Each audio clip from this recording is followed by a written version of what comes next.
Hello friends, welcome to my YouTube channel. In this video I am going to show you how to clear cache on Snapchat.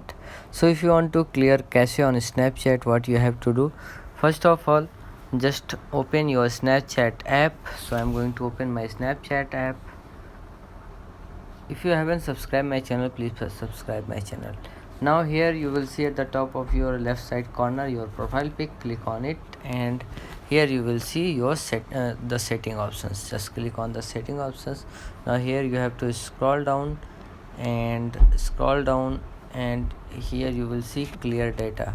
Now click on the clear data, and now here you have to scroll down, and at the last you will see clear cache. Now click on it, and all of your cache will be cleared and Snapchat will restart. Now click on clear and your Snapchat will be restarted. So like this you can clear cache on Snapchat. When I click on OK, the app will close.